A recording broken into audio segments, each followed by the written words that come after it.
अमरावती जिल्ह्यातील धामणगाव रेल्वे परिसरात घरफोडे आणि दुकाने फोडणाऱ्या टोळक्यांचा ग्रामीण गुन्हे शाखेच्या पथकाने पर्दाफाश केला। या कारवाईत 3 आरोपींना जेरबंद करण्यात आले असून तब्बल 4 गुन्ह्यांची उघडकीस करण्यात आले। अभिमन्यू सुरेश विश्वकर्मा, प्रज्वल विनोद गाडेकर आणि आर्यन उर्फ गौरव नागफासे असे अटक करण्यात आलेल्या आरोपीचे नाव आहेत। मिळालेल्या गुप्त माहितीच्या आधारे पोलिसांनी अभिमन्यू विश्वकर्मा याला अमरावतीतून ताब्यात घेतले।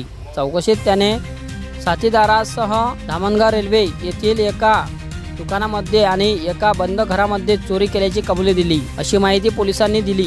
या कारवाईत एक मोपेड आणि लोखंडी रॉड आणि रोख रक्कम असा एकूण 60,300 रुपयाचा मुद्देमाल जप्त करण्यात आला। ही कारवाई पोलीस अधीक्षक निकेतन कदम यांच्या मार्गदर्शनाखाली अप्पर पोलीस अधीक्षक दत्तात्रय तोटीवाड यांच्या मार्गदर्शनाखाली स्थानिक गुन्हे शाखेचे पोलीस निरीक्षक अशोक लांडे यांच्या मार्गदर्शनाखाली पोलीस उपनिरीक्षक सतीश झलटे, पोलीस अंमलदार मंगेश लकडे, सचिन मासांगे, हर्षल काळे, विक्रम ठाकूर, प्रीती सोनारे आदींनी परिश्रम घेतले।